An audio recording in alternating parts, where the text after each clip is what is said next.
Saludos, comenzó diciembre, señores, y recuerden que la Navidad y estas fiestas son fiestas familiares, con la gente más cercana. Los regalos, la comida es adicional, pero estar con esa persona querida es lo fundamental en esta Navidad. Feliz Navidad, señores. En los próximos minutos, el expresidente de Bolivia, Tuto Quiroga, va a hablar claro sobre la banda de Miraflores, cómo llegaron y la forma de salir de ellos. Imperdible, señores, imperdible. Bernardo Jurado y los detalles de la toma de posesión de López Obrador. ¿Será el Chávez mexicano? Diego Arria, Eduardo López y Víctor Pereira tienen la palabra en el programa de hoy. Beatriz Rangel y nuestro recuerdo para el expresidente Bush, quien acabó con la Guerra Fría. Eso y más en los próximos minutos aquí, en 24 horas. Bueno, los esperamos, aquí estamos, ya llegamos, ya empezamos, pero falta el gallo y las gallinas.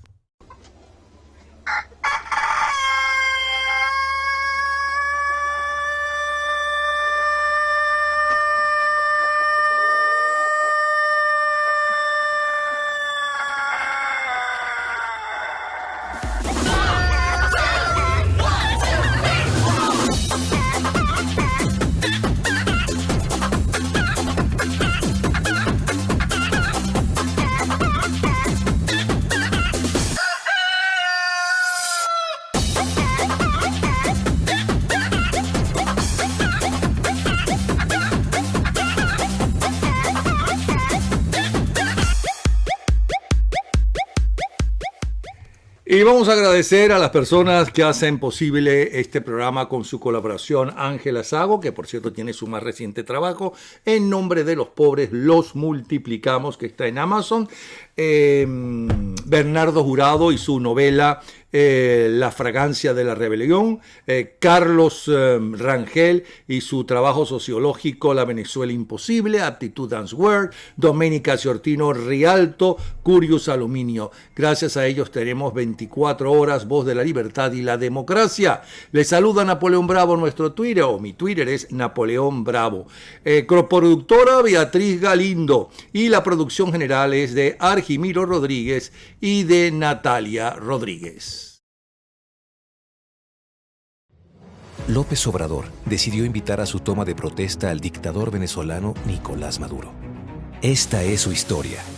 Maduro comenzó por dividir al pueblo, sembrando odio incluso entre las familias. Luego destruyó la economía, recrudeciendo las políticas socialistas de Hugo Chávez.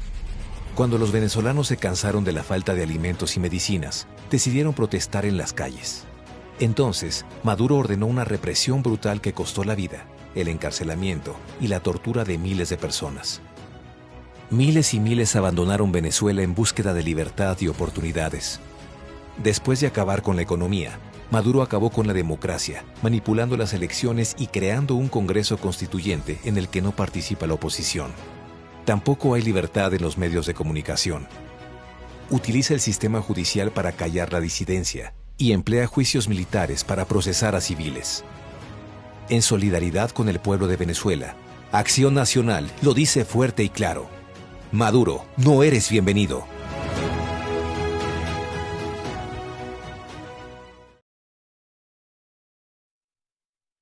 Bueno, así están las cosas. Esto es uno de los partidos más importantes que hay en México, lo que dicen de Maduro y de esa visita. Y estos son los hechos por los que será recordado este fin de semana. El expresidente de los Estados Unidos, George H.W. Bush, que gobernó del 89 a 1993, murió este viernes a los 94 años, según informó en un comunicado su hijo, y también el expresidente George Bush, que fue presidente, por cierto, su hijo el que fue gobernador de Florida, y también su hijo el que fue presidente del 2001 al 2009. Bueno, tenemos aquí en línea a Beatrice Rangel, que lo conoció y lo recuerda. ¿Qué puedes decir, buenas Beatrice, qué puedes decir de George Bush? Hola, ¿cómo estás, Napoleón? Buenas tardes y un saludo a tu audiencia. Bueno, mira, básicamente creo que el mundo acaba de perder lo que yo llamo el gran señor de Westfalia, porque Westfalia fue el orden que permitió que el mundo avanzara hacia la civilización y se organizara de una manera de ir evadiendo las guerras. El presidente Bush conocía ese sistema perfectamente bien, creía en él, porque para él la guerra no había sido un ejercicio teórico, sino que él la vivió. Él luchó en un avión de combate, ese avión de combate fue afectado, casi pierde la vida. Entonces para él la tragedia de la guerra no era una cosa distante, no era una cosa teórica, era algo muy real, y él sabía lo que se sufría en una guerra. Entonces él llevó a cabo una política que buscaba agregar los intereses de las naciones en el mundo, y desde el punto de vista que nos interesa más a los latinoamericanos, él fue un presidente que amó el hemisferio de las Américas. Yo tuve el privilegio de conocerlo cuando él era presidente electo, y el presidente de Venezuela también era presidente electo, que en ese caso era Carlos Andrés Pérez. Yo formaba parte del equipo de Carlos Andrés Pérez, y el presidente Bush, siendo presidente electo, le dijo: vamos a reunirnos porque yo quiero que se sepa en América Latina que mi gobierno va a ser un gobierno que va a acompañar a los países de América Latina en su búsqueda del desarrollo y de la estabilización. Y esa fue una reunión muy importante que fue en diciembre de 1989. Se van a cumplir 30 años el año que viene de esa reunión. Y de ahí salieron una cantidad de ideas fabulosas que tenía él en mente y que simplemente las estaba ventilando con uno de sus colegas latinoamericanos. Desde ese punto de vista, creo que los latinoamericanos, o los líderes latinoamericanos, los que asumieron las tareas de liderazgo en América Latina, no entendieron a cabalidad el proyecto del presidente Bush, porque el proyecto del presidente Bush planteaba 3 pilares que hubieran facilitado mucho el desarrollo, y que quizás no estaríamos en el predicamento que estamos si esos 3 pilares se hubieran podido plantar. Lamentablemente solo se plantó uno, que fue el de la deuda. El plan Brady lo creó él. Él creó un plan porque los países de América Latina, por botaratas y desordenados, se habían metido en un lío muy grande de deuda muy grande, muy pesada, y se les habían cerrado todos los canales de financiamiento internacionales. Entonces él creó el plan Brady para ir absorbiendo la deuda y permitiendo que entraran recursos para el desarrollo de los países. Pero ese plan tenía que estar acompañado de 2 pilares más. Uno era el libre comercio, y el otro la inversión privada extranjera, porque nuestros países en América Latina no producen suficientes ahorros como para poder atender las necesidades de creación de infraestructura. Entonces, él propuso a Estados Unidos, bajo su mandato, la creación de la FTAA. Y la FTAA era la Free Trade Alliance of the Americas, o sea, la Alianza para el Comercio Libre de las Américas. Eso hubiera permitido a las economías latinoamericanas especializarse, les hubiera permitido ingresar de una manera limpia, es decir, sin aranceles, sin ningún tipo de problemas en el mercado americano, y a los americanos, por supuesto, entrar en todos nuestros mercados. Y al ocurrir eso, hubiera ingresado flujo de inversión extranjera, no solo provenientes de Estados Unidos, sino del resto del mundo.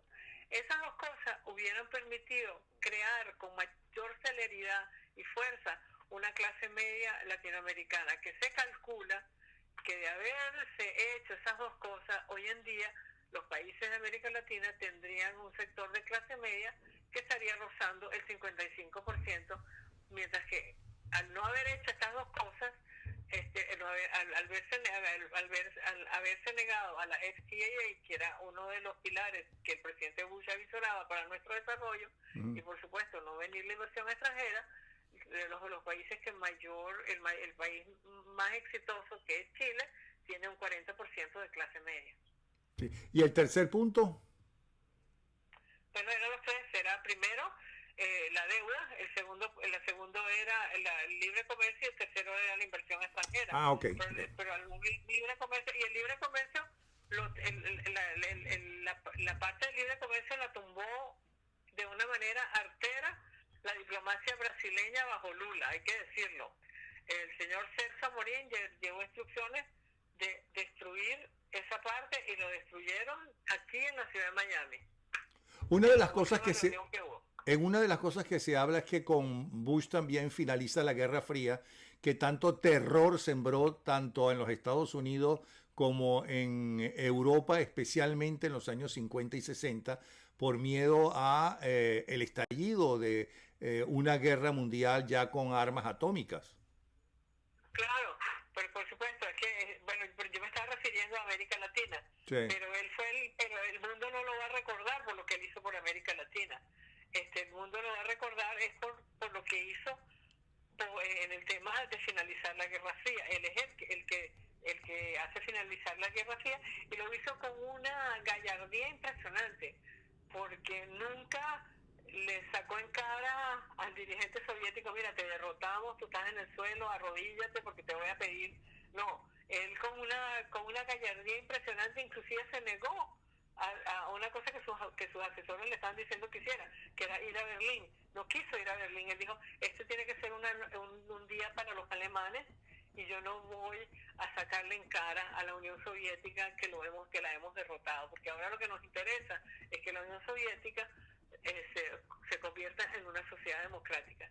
Total que él terminó la Guerra Fría, pensó que en algún momento las fuerzas de la economía podían transformar a la Unión Soviética en una fuerza democrática, y yo creo que eso hubiera sido factible si su periodo de presidencial se renueva por 4 años más, porque en solo 4 años hizo cosas realmente impresionantes. Sí, pero fíjate que fue uno de los pocos presidentes que no fueron reelegidos, por un lado, y por otro lado, y hablando de política, él siempre tuvo fe y esperanza en que el hijo, que fue gobernador de Florida, por cierto, fuera presidente, y no el que realmente fue. Bueno, sí, lo que ocurrió era que sus dos hijos tenían intereses políticos, y ellos pensaban que Jeff iba a llegar más rápido a la presidencia, porque aparentemente Jeff tenía como más instinto y más sentido para la política que George, pero George decidió lanzarse, y fíjate, lo acompañó al éxito. Sí, sí. Y fue reelegido, por cierto, aunque la presidencia del padre, no sé qué piensas tú, pero para mí fue muchísimo mejor, incomparablemente, que la del hijo. Y eso que la primera presidencia del hijo... Muchísimo mejor, sí. Muchísimo mejor que la del hijo. Es más, fue muchísimo mejor que la de Clinton, muchísimo mejor. Esos 4 años fueron mejores que los 8 de Clinton, que los 8 de su hijo y que los 8 de Obama. ¿Y por qué crees tú que no lo comprendieron los votantes? No creo que los comprendieron. Yo creo que el análisis sobre él ha sido completamente incorrecto. El problema de él no fue que el país no lo comprendió. Yo lo que creo fue que surgió Ross Perot, y Ross Perot dividió al país. Es el único candidato de fuera de los partidos políticos que ha logrado dividir de verdad el electorado norteamericano en 3 soletes. Y al perder el centro, al perder el centro derecha, que se lo llevó Ross Perot, obviamente perdió las elecciones. Ahora, debe haber sido un excelente presidente cuando la extrema izquierda lo llama genocida. y lo odia. Es decir, cuanto más lo odie la extrema izquierda, quiere decir que más le golpeó a la extrema izquierda y que mejor fue como presidente. Mira, es que en ese terreno el gran logro del presidente Bush fue que les destruyó su narrativa. Porque como durante muchísimo tiempo los latinoamericanos dijeron es que nosotros estamos subdesarrollados porque Estados Unidos nos condena a una dependencia. Entonces, a él abrir las puertas y decir, mira, yo le voy a resolver el problema de la deuda, y ahora vamos a tener comercio libre y ustedes van a... les estaba destruyendo esa narrativa a la izquierda. Sí. Bueno, Beatrice, muchísimas gracias y un abrazo como siempre, ¿sí? Gracias, un abrazo. No, gracias a ti, Beatrice Rangel, excelente analista política, que conoció e interactuó con George Bush padre. Seguimos con la información. Atención. Caos en París mientras Macron asiste al G20. Incendios, saqueos y al menos cientos de heridos. El gobierno francés busca tras el caos y la guerrilla urbana. Por otro lado, una protesta contra el G20 que provocó destrozos en Montevideo se produjo también el fin de semana, y el documento final del G20 propone combatir la corrupción, no hace referencia al proteccionismo y tiene disidencias sobre el cambio climático. Andrés Manuel López Obrador asumió la presidencia de México. El político de 65 años, conocido como AMLO, tendrá que gobernar en un país sumido en una sangrienta guerra contra el narcotráfico y el crimen organizado, con índices de corrupción sin precedentes y donde 4 de cada 10 de sus ciudadanos viven en la pobreza. A pesar de que López Obrador y su equipo económico han tratado de calmar a los mercados, desde octubre la bolsa local ha caído un 15.7% y el peso ha retrocedido un 9%, en gran medida por la cancelación de la millonaria construcción del aeropuerto de Ciudad de México luego de una consulta pública y por polémicas iniciativas parlamentarias, porque como ustedes saben, su gente ya está en el Congreso y son mayoría. Allí efectivamente él tiene mayoría y por lo tanto no va a tener ningún pretexto para decir que no pudo hacer las cosas porque no lo dejaron. 100 puntos en su discurso de toma de posesión, le ofreció 100 promesas, le prometió al pueblo mexicano, algunas de las cuales recuerdan las promesas de Chávez Frías. Pero vamos a ver qué nos dice Bernardo Jurado, creo que está en un automóvil en este momento. Adelante, Bernardo. Hola Napoleón, buenos días. Tú sabes que quería reportar y analizar junto con todos ustedes lo ocurrido ayer en México, ¿no? En primer lugar, llegó el tonto de Nicolás Maduro, o lo anuncian por lo menos en ese hemiciclo donde los diputados como una sola persona se levantaron y le gritaron dictador en repetidas y airadas oportunidades. Él no asistió allí, pero después intenta asistir con los 100 lambareros que se llevó de Venezuela para que lo acompañaran y lo aplaudieran a un almuerzo formal con los presidentes invitados. Si usted quiere ser enemigo mío pronto, rápido, y yo lo invite a comer, venga con una persona sin mi autorización. Porque el protocolo elemental es que si usted viene a mi casa, y por supuesto usted me invita, voy con mi señora, y puedo agregarle, y por favor, Napoleón, ¿aceptarías a mi hijo menor? ¿Cómo no? Con mucho gusto. Entonces, Napoleón se prepara para 3 personas. Pero porque Nicolás Maduro haya decidido ir con los 100 individuos que se llevó de Venezuela, no puede ir ni a un almuerzo formal ni informal. Eso en primer lugar. Pero quiero decirte, Napoleón, que yo me encuentro realmente aterrado de los paralelismos terribles entre Andrés Manuel López Obrador y el discurso de Hugo Chávez. Ya no soy yo soy el pueblo. Podemos seguir. Si yo soy el pueblo, ¿para qué pagar a este Congreso que se opone ante las decisiones mías? Porque yo soy el pueblo. Ese trabalenguas comunista se aproxima, pero con la velocidad de la ley de gravedad, hacia el México lindo y querido. mucho cuidado, México, no están las cosas bien. Cuando vemos el programa de gobierno de Andrés Manuel López Obrador, da asco el hecho de las becas, el hecho de la seguridad social gratuita para todo el mundo. Miren, señores, ¿saben qué? Yo se los voy a decir. Y se los voy a decir porque los venezolanos lo sabemos muy bien. No hay cosa más cara que la salud gratuita. No hay cosa más cara que las pensiones cuando usted nunca cotizó. No hay cosa más cara, mis queridos amigos, que el comunismo. Pareciera gratuito, pero se paga 2 o 3 veces. Hasta aquí nuestro análisis de hoy. Gracias, Bernardo Jurado. De todas formas, señores, no va a tener dinero, no le alcanza el dinero para todas las promesas que hizo. Y él sí es verdad que no tiene ningún pretexto desde ya, ¿no?, de que en el Congreso no se lo van a aprobar porque el pueblo mexicano le dio absoluta mayoría. Bueno, las muestras de desaprobación contra el dictador Maduro se iniciaron temprano el sábado, cuando un grupo de manifestantes se concentró en los alrededores del Palacio Legislativo para protestar contra su presencia. Luego fue recibido por gritos de dictador en lugar de aplausos, ¿no? Pero no estaba en ese recinto como debía estar, pero no estaba. Pero lo mencionó López Obrador con los otros presidentes que fueron invitados y que fueron supuestamente y estaban presentes. En el interior del Congreso mexicano, legisladores del Partido Acción Nacional colgaron al inicio de la sesión una pancarta con el texto: "Maduro, no eres bienvenido".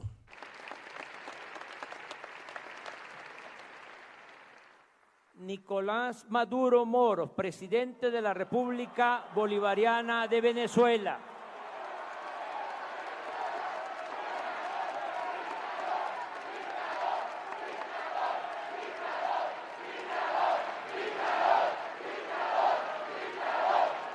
Lenín Moreno. Eso fue entonces, repetimos, él no estaba allí, debería haber estado, pero da la impresión que creía que lo podían matar también allí. Para las próximas 24 horas se pronostica, tanto en Miami como en Orlando, un día con tormentas y noche con cielo despejado, temperatura máxima 29 grados centígrados y mínima de 24. En Orlando se espera una temperatura de 28 grados centígrados y mínima de 22. Por otro lado, para las próximas 24 horas se pronostica en Caracas y Maracaibo un día con nubes dispersas, noche con cielo nuboso, temperatura máxima 35 grados centígrados y mínima de 22. En Maracaibo la temperatura estará entre los 30 y los 24 grados centígrados. Y señores, llegó el momento de escuchar qué nos dice desde Venezuela, qué nos dice Efraín Cruz, a ver qué ha pasado en las últimas horas y este fin de semana en Venezuela. Adelante. Un gran saludo para ustedes y para todas las personas que escuchan 24 horas a través del canal Bravo 24 en YouTube, como siempre, desde Caracas, Venezuela, Efraín Cruz, @babuito en redes sociales, informando todo lo que ocurre de este lado del mundo. Y la semana comienza con una cantidad de luchas que deben hacer los venezolanos para poder lograr sobrevivir. Uno de los puntos importantes de lo que estamos viviendo hoy en día es todo lo que tiene que ver con derechos humanos. Ha sido un tema muy debatido no solamente en Venezuela, sino en el mundo, y que esta semana promete dar unas respuestas a varias situaciones que entre los ciudadanos se comenta día a día. Por eso Julio Borges, el diputado expresidente de la Asamblea Nacional, aseguró que el asesinato de Fernando Albán no quedará impune y que la justicia internacional se encargará de que los responsables paguen por dicho crimen. Por tal motivo, informó que esta semana el caso de la muerte del concejal de Primero Justicia será uno de los puntos a tratar en la reunión de la Comisión Interamericana de Derechos Humanos. Así como la justicia internacional se está encargando de juzgar a los corruptos responsables del mayor desfalco a la nación, también se encargará de quienes asesinaron a nuestro amigo Fernando Albán. Esto lo aseveró Borges. El coordinador nacional de Primero Justicia señaló también que están desarrollando múltiples esfuerzos ante la Corte Penal Internacional para que el caso sea incorporado al informe sobre crímenes de lesa humanidad de dicho organismo.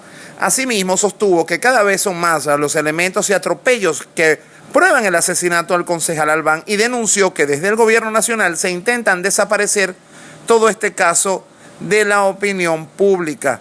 También algo muy importante que sobre todo esta semana va a comenzar a generar inconvenientes en la frontera, es que el SAIME de Táchira, sin sistemas para sellar pasaportes de salida. Los ciudadanos llevan hasta 3 días esperando en el SAIME, que se encuentra a pocos metros del puente internacional Simón Bolívar en San Antonio del Táchira, por el sello reglamentario de su pasaporte para poder salir del país. Pero al parecer no hay sistema. Familias enteras llevan días escuchando a los funcionarios del organismo de identificación nacional decir no hay sistema, hecho que en algunos casos ha hecho que pierdan buses, vuelos que tenían previstos abordar con destino a países como Perú, Chile y Ecuador. Un guardia dijo que iba a pedir autorización a Presidencia a ver si dejan hacer el trámite manual porque ya tienen días sin sistema. Esto lo reveló una joven que lleva más de 24 horas esperando para sellar su pasaporte y continuar su camino a Perú. Muchos de los que se encuentran a la espera del sello del pasaporte han agotado sus recursos, por lo que duermen en las calles esperando poder correr con suerte y que el sistema vuelva. Asimismo, algunos usuarios de Twitter han denunciado que presuntamente estarían cobrando en divisas el proceso de sellar el pasaporte de manera manual. Sin embargo, esto es una información que no ha logrado confirmarse. Bueno, así están las cosas comenzando esta semana por Venezuela, como siempre, desde Caracas, Efraín Cruz para 24 horas. Seguiremos informando. Gracias, Efraín Cruz. Atención en este programa. Diego Arria tiene algo que decirlo. Y antes de finalizar el programa tenemos un recuento de lo que ha sido, es y cómo acabar con esta pesadilla que vive Venezuela.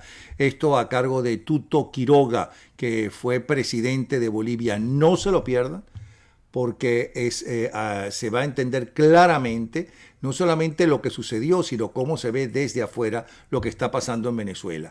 Cómo llegaron, cómo están en el presente y cómo salir de ellos, cosa que a todos nos interesa. Seguimos con la información. La Embajada de los Estados Unidos en Venezuela reiteró este sábado que las sanciones impuestas por la administración Trump en contra de los funcionarios venezolanos no impiden al régimen de Maduro aceptar ayuda humanitaria. Si Maduro acepta, podemos enviar alimentos y medicinas a Venezuela. Vuelvo a repetir, la embajada americana dice que pueden enviar alimentos y medicinas a Venezuela si Maduro acepta. El problema es que hasta ahora no ha aceptado porque no le conviene aceptar, porque a él le conviene que la gente pase trabajo y hambre, porque así es que se puede sostener. Recuerden que es una dictadura y una dictadura de izquierda. Además, no importa que pasen ustedes frío, no importa que pasen ustedes hambre, no ellos. Hay que luchar por la revolución de ellos.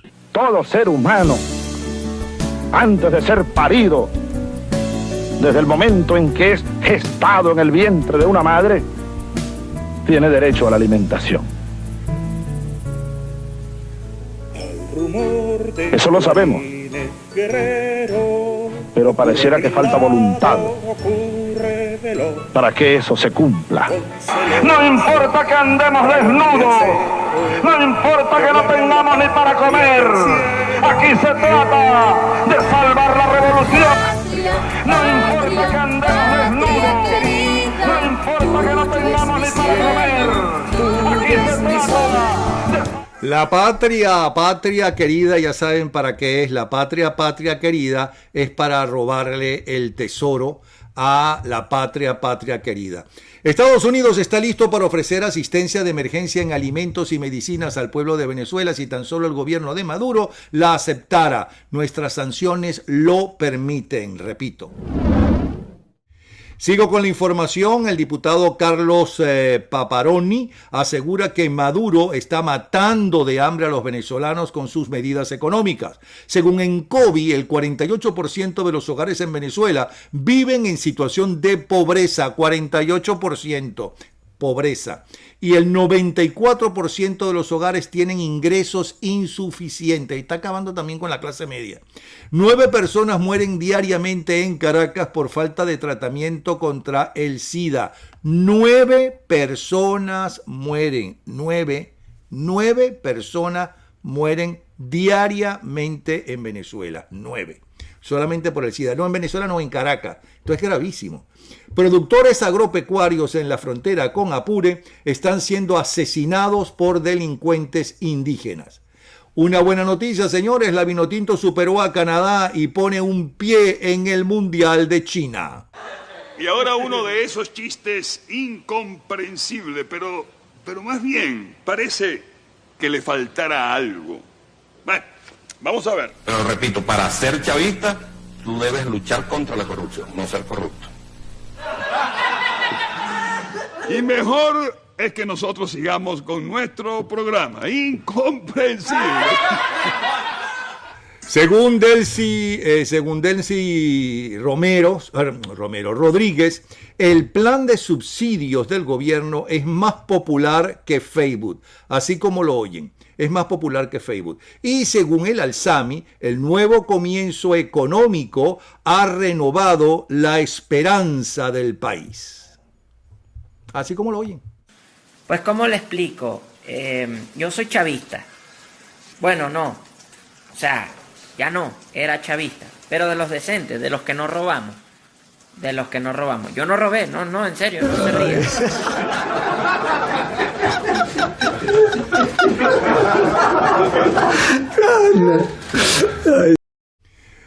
Bueno, ya tenemos la grabación que hizo Diego Arria, que es muy interesante. Escuchen lo que grabó Diego Arria. Y no se pierdan, ¿no?, la participación de Tuto Quiroga. No se lo pierdan en minutos. Vamos con Diego Arria. Pues, ¿cómo le explico? Yo soy chavista. Bueno, no. O sea, ya no, era chavista. Pero de los decentes, de los que no robamos. De los que no robamos. Yo no robé, no, en serio, no se ríe. No pudiste con la repetición, ¿verdad? Bueno, vamos entonces con Diego Arria. Atención, adelante. Muy queridos amigos, todos conocen el caso de Odebrecht, la empresa brasileña constructora, que creó el escándalo de corrupción más grande hasta hace poco en América Latina. El monto de las coimas, de las comisiones pagadas por Odebrecht a distintos funcionarios de gobierno, políticos, comunicadores en América Latina, fueron 890 millones de dólares. En Venezuela, un solo personaje, el señor Gorrín, le dio 1.000 millones de dólares a Andrade, al teniente Andrade, tesorero nacional. Sin embargo, cuando Odebrecht cayó el gobierno de Brasil, metieron preso con un montón de ministros, comunicadores sociales, conmovió a toda América Latina, de hecho, conmovió al mundo. Y en Venezuela, 1.000 millones de dólares dados por el señor Gorrín al señor Andrade, en el primer caso que se presenta, denunciado por los Estados Unidos, aparentemente no ha tenido la misma repercusión. Y uno tiene que preguntarse por qué. Bueno, evidentemente en el país hay tantos problemas por falta de medicina, inseguridad, alimentos, que la gente común no puede estar discutiendo este tema. Además, no hay canales de comunicación libres como para hacerlo. Pero sí hay un grupo que tendría la obligación de hacerlo. ¿Y quiénes son esos? Bueno, los que siguen manteniendo el monopolio de la franquicia electoral, en síntesis los partidos. Estos, sin embargo, tampoco se pronuncian. Y no se pronuncian ante una cifra como esta, que a una sola persona le han dado 1.000 millones de dólares. Imagínate lo que le habrán dado a un conjunto mayor. Aquí la dirigencia política primero se negó, no hicieron quórum en el Congreso para que se discutiera quién le había dado de Brecht comisiones, tanto del gobierno como de la oposición, y ahora tampoco. Pero resulta que en el Código Procesal Penal de Venezuela hay un artículo, el 269, que dice, aquí lo voy a chequear si es el que estoy diciendo, ¿sí? El 269, que dice que todo funcionario público que conozca de un hecho punible está en la obligación de denunciarlo. Bueno, aquí hay un hecho punible denunciado nada menos que una Corte Federal de los Estados Unidos, por el Departamento de Justicia de los Estados Unidos. Entonces aquí tienen los diputados y el presidente de la Asamblea en su representación una oportunidad magnífica de denunciar ante los tribunales venezolanos justamente a los primeros que han aparecido. Gorrín, Andrade, Rincón, la enfermera de Chávez. Algunos dirán, bueno, ¿para qué denunciarlo en un tribunal si no va a pasar nada? No, tiene para mí dos fundamentos esto que señalo. La primera, que se llena una forma, que no cumpla el juzgado del tribunal es una cosa, pero se presenta. Y la segunda, que es una magnífica oportunidad para que los diputados justamente, que algunos de ellos les están señalando que han recibido fondos de estos señores, denuncien, con lo cual no quedarían ellos realmente eximidos de esa responsabilidad. Cuando uno ve la magnitud, evidentemente la gente piensa primero en el dinero. ¿Qué cantidad de dinero? ¿Cuánto se robaron? Eso es verdad, es muy grave y muy serio, la cantidad de dinero, pero para mí hay un hecho muchísimo más grave. ¿Para qué utilizaron ese dinero? Ese dinero lo utilizaron para comprar voluntades, conciencias de gente vinculada a la oposición venezolana. ¿Y para qué? Justamente en un acto de traición a la patria, para acomodarse, para cohabitar con el régimen. Y eso explica por qué después de tantos años iban a Washington a pedir que no sancionaran el gobierno, por qué fueron a República Dominicana a estas conversaciones realmente que tuvieron y tienen terribles consecuencias para los venezolanos, por qué trajeron a Zapatero. En fin, todos los enredos que estamos viendo ahora tienen un origen, y el origen era justamente los que pagaban por estas actividades. O sea, aquí más que un robo hubo una complicidad para cometer delitos realmente contra nuestra patria, y eso es peor que el robo que han hecho de los recursos de la nación. Es la opinión de Diego Arria sobre lo que está pasando. Y ahora vamos a escuchar al bachiller Eduardo López y su denuncia contra el PRAN de Carabobo, La Cava. Buenos días, mi nombre es Eduardo León, presidente de la Comisión Electoral Estudiantil de la Universidad de Carabobo. Un saludo a toda Venezuela, al pueblo de Carabobo, a la comunidad universitaria. Este video lo estoy filmando para narrar los hechos de tortura y violencia física a los cuales fui sometido por el gobernador del estado de Carabobo, Rafael Lacava. El día sábado, antes del proceso electoral, que fue el día miércoles 14, por un alto funcionario del gobierno de Nicolás Maduro, el presidente Maduro, fui invitado a una reunión en la casa del gobernador de Carabobo, a la cual asistí con este alto funcionario para hablar y cruzar ideas sobre lo que es el proceso electoral en la Universidad de Carabobo. En esa reunión, desde que llegué, fui sometido a tortura psicológica por parte del gobernador de Carabobo. Me parece que ideológicamente es fascista, en serio creo que es fascista. En esa reunión fui acusado de y sometido a muchas arbitrariedades. El gobernador me amenazó de muerte, dijo que él ya había pagado mi muerte y que por no hacerle caso ni obedecer, porque yo tenía que obedecerle, esto se refiere al proceso electoral, yo tenía que juramentar al candidato de él a la Federación de Centros Universitarios, juramentar de ganador al presidente de su tolda política, ni siquiera de su tolda política, yo creo que de la cuestión de Drácula, porque él tiene un movimiento que se llama Drácula aquí en Carabobo, y él quería que yo juramentara de presidente de la FCU a su candidato de Drácula y a los 23 centros de estudiantes a su candidato Drácula. Le dije en 5 oportunidades que no se podía, él me dijo que nadie le decía que no, y bueno, yo no le dije que no una sola vez, le dije 5 veces que no se podía, porque nosotros tenemos un proceso electoral extremadamente democrático, plural. Es un proceso que es público, donde participan docentes, estudiantes, toda la comunidad universitaria. Nosotros contamos los votos públicamente, se llenan las actas en público, no entregamos una, sino 25 actas a todos los movimientos estudiantiles, y la Comisión Electoral Universitaria y la Comisión Electoral Estudiantil nos refrendamos el acta con 2 firmas de representantes de cada una de estas 2 comisiones y con los sellos de estas 2 comisiones en el acta, tal cual como lo dice la de legalidad. Es importante destacar que en esta reunión fui objeto de una agresión física por parte de Rafael Lacava, el cual me pegó por la cara una oportunidad fuertemente. De paso estaba descuidado porque estaba conversando con este alto funcionario del gobierno de Nicolás Maduro, que me llevó a la reunión. De hecho, este alto funcionario se disculpó conmigo y me dijo: Eduardo, menos mal que yo vine a esta reunión contigo porque si no, este tipo te mata. Así como lo oyen, esto que acaban de escuchar es muy importante para lo que va a decir en unos minutos Tuto Quiroga, el expresidente de Bolivia. Si ustedes quieren saber cómo llegaron, por qué están y cómo salir de ellos, en minutos escuchen a Tuto Quiroga.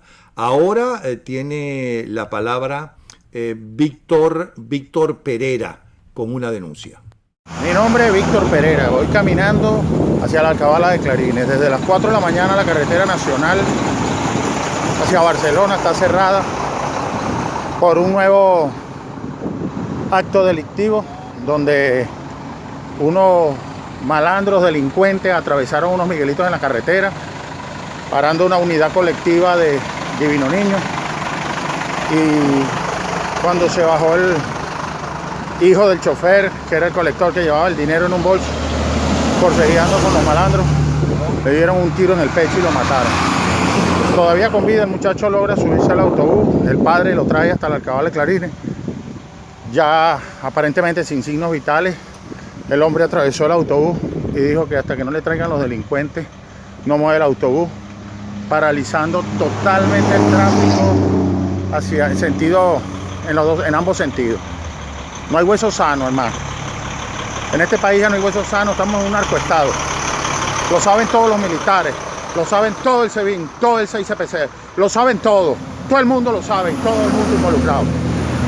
Aquí estoy, está totalmente paralizado el tráfico en el oriente del país.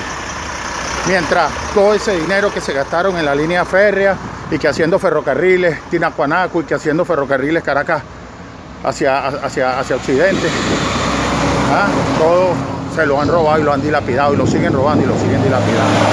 Aquí estamos, Víctor Pereira, arquitecto y pastor cristiano de Valencia, Estado Carabobo, San Diego. De ahí estamos, voy hacia Valencia.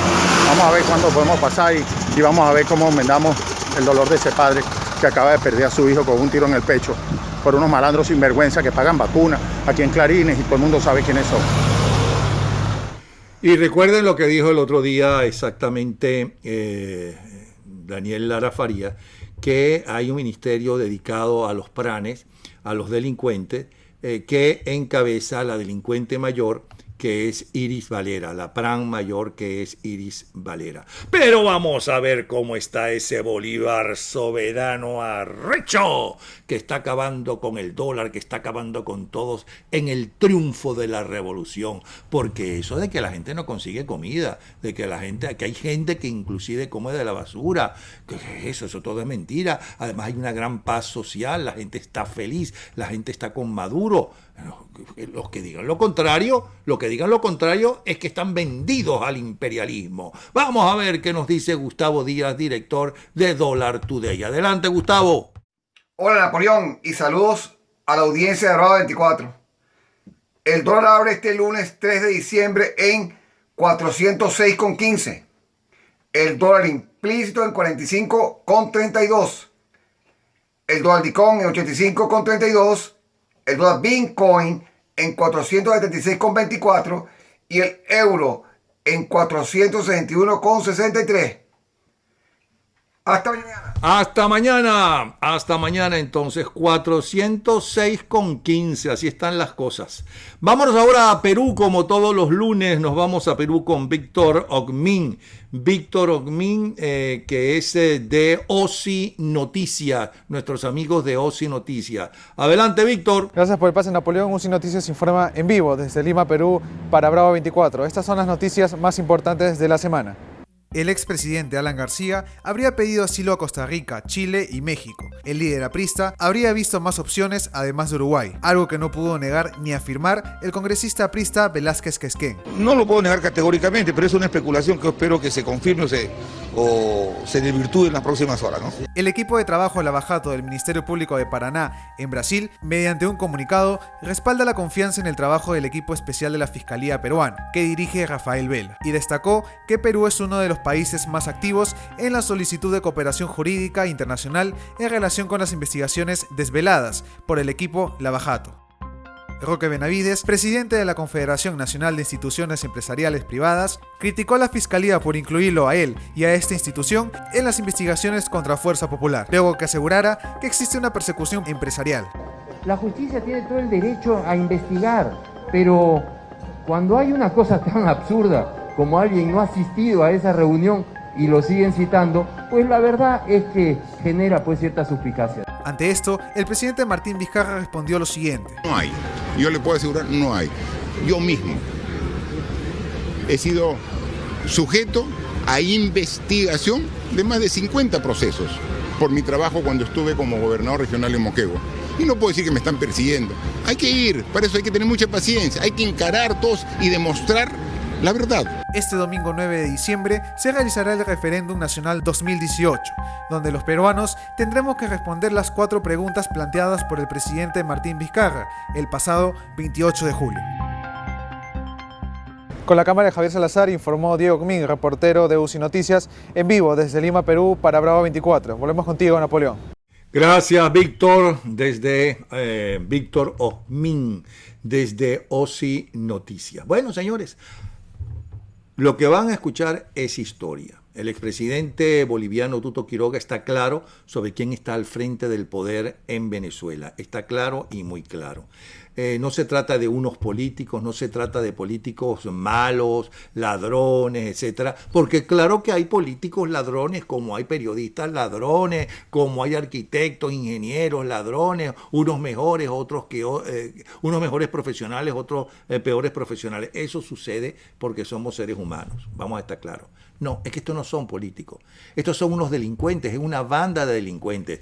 Esta denuncia no es nueva, ya por lo menos Ángel Azago desde hace más de 2 años está denunciando que hay que tratarlos como una banda de delincuentes. No sea además que suceda como los delincuentes de la FARC y el ELN, que los están tratando como si fueran políticos, y entonces en el caso de la FARC tienen hasta representación o están en el Congreso algunos de ellos. Vamos a escuchar realmente la historia de cómo esta gente llega al poder, no solamente en Venezuela, también en Bolivia, también en Ecuador, también en Nicaragua, y cómo están en este momento, y sobre todo, cómo salir de ello en esta charla que dio Tuto Quiroga en Miami. Hablar de los delitos de la revolución, de la delincuencia organizada y de la dictadura en Venezuela no es hablar de Venezuela, es hablar de un proceso latinoamericano, de un proceso continental, de un proceso hemisférico y de un proceso que hoy día tiene alcance mundial. Porque a partir del dinero, a partir de la libertad, a partir de la democracia y a partir del sufrimiento de los venezolanos, se ha construido en el mundo una organización delictiva muy grande, muy peligrosa y de alcance mundial. Cuando el año 99 el flamante presidente de Venezuela, Hugo Chávez, se acercó al único dictador que había en las Américas, Fidel Castro, y formaron juntos un proyecto político que se empezó llamando bolivariano y que en verdad solamente era la recreación del castrismo de la década de los 60, se pusieron en marcha varios fenómenos. En la política se puso en marcha el activismo violento que empezó a derrocar gobiernos. Sucedió en la Argentina con De la Rúa, después en el Ecuador, después en Bolivia con Sánchez de Lozada el 2003, después de nuevo en el Ecuador. Hace tiempo que no caían gobiernos. Claro, la década del 90 fue una década tranquila porque el castrismo, la dictadura cubana, no tenía dinero para conspirar ni para llevar adelante procesos subversivos, porque se había caído el muro de Berlín, se había terminado la Unión Soviética y no había subvención. Y la Cuba castrista dictatorial se estaba extinguiendo en su proceso del periodo especial. Pero llegó Chávez y los cubanos castristas hicieron lo que sabían hacer, primero políticamente, subversión. Segundo, pusieron en manos de Chávez el proyecto de la expansión de la revolución castrista en las Américas y reemplazaron el foquismo por el electoralismo.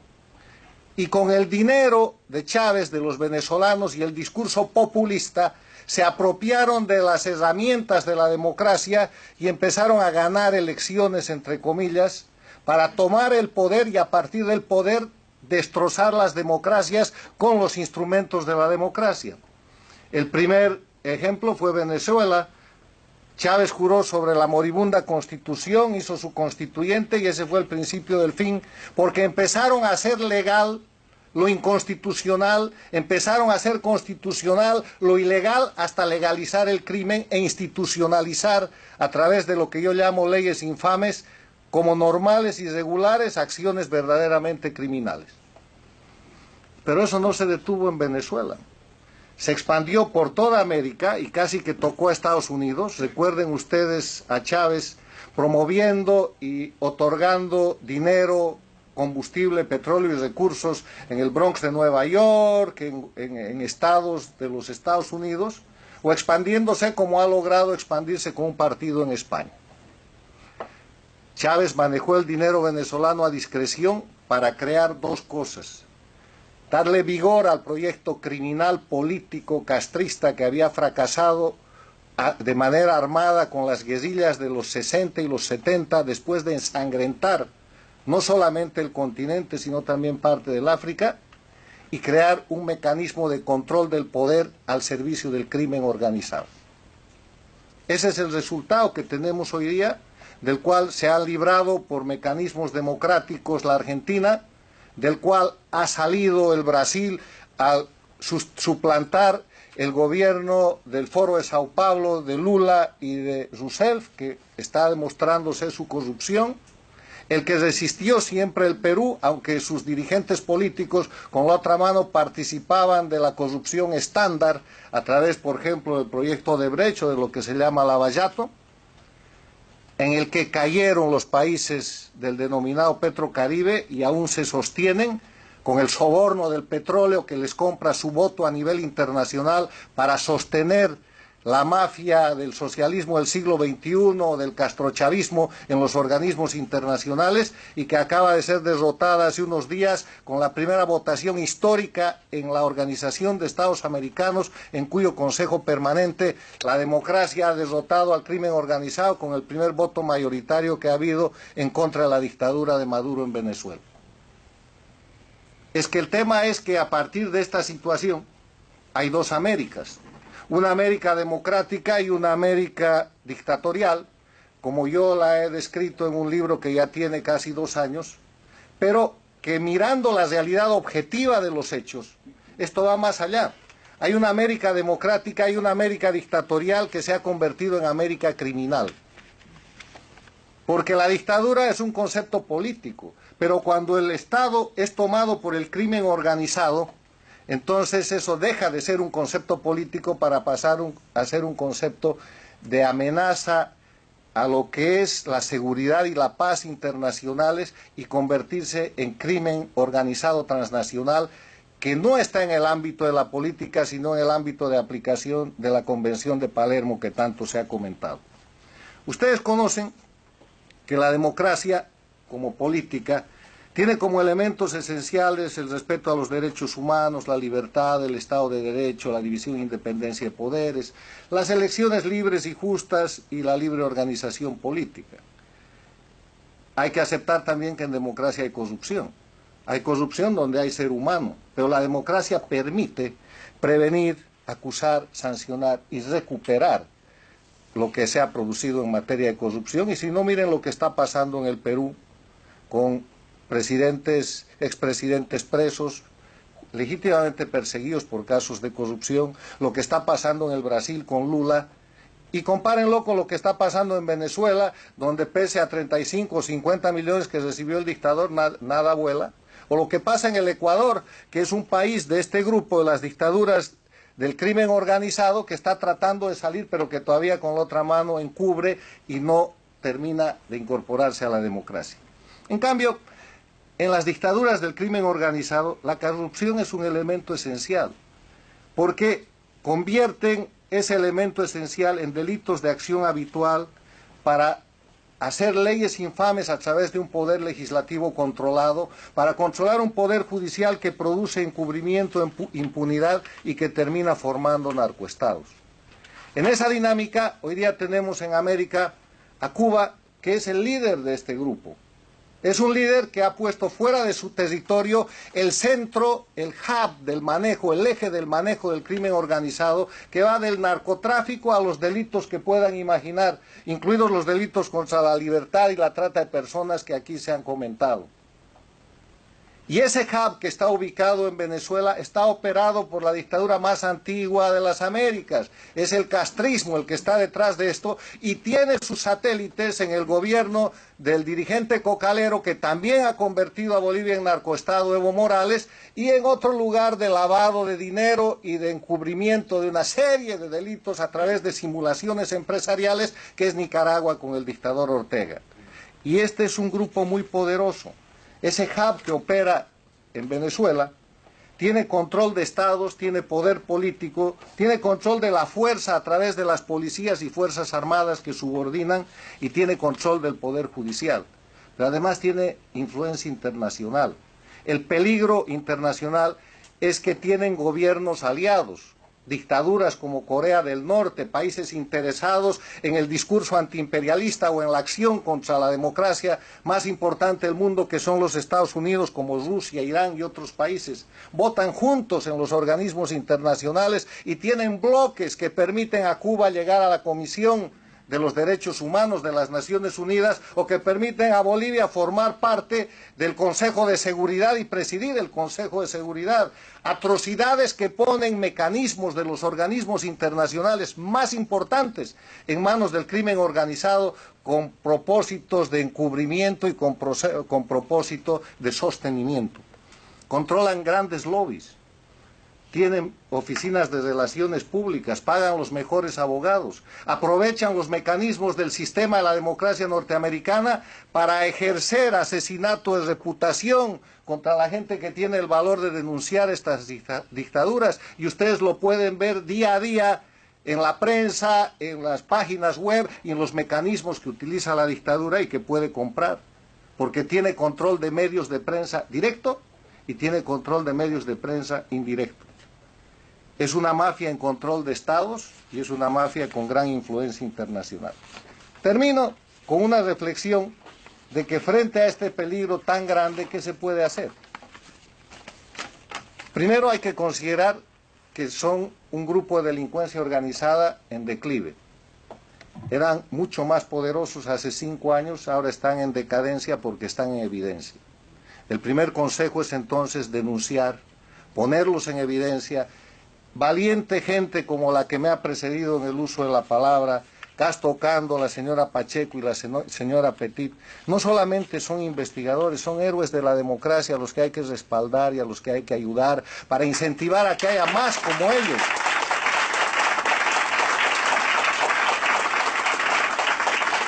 Porque para hacer lo que ellos hacen, no solamente hay que ser experto, no solamente hay que ser estudioso, serio, hay que ser valiente. Porque ellos están arriesgando su profesión, su patrimonio, su vida y la de sus seres queridos, porque están enfrentando la organización criminal de la que la historia no tiene precedente en nuestra región. La organización criminal más grande, sobre la que no hay precedente en la región ni en el hemisferio. Otra cosa que hay que hacer es algo que se está haciendo pero que hay que profundizar. Y es hacer que los países que han empezado a defender la democracia no lo hagan por una consideración al pueblo venezolano o a las migraciones masivas que se producen o a la crisis humanitaria que hay allá, porque procesos similares se están viviendo de una u otra manera en Bolivia, en Ecuador, en Nicaragua y qué digamos en Cuba. Lo hagan por interés propio. Porque esta organización de crimen organizado es una amenaza para ellos, porque el rato que puedan los desestabilizan, les meten una guerrilla, les ponen un golpe de Estado y los inundan con narcotráfico, porque además estos países de los que estamos hablando, Venezuela es un narcoestado, Bolivia es un narcoestado y el resto de los países son las órbitas que los protegen. Yo termino agradeciendo para dar lugar al debate y diciéndoles que este es el gran desafío para la gente que defiende la democracia. Separar la política del crimen.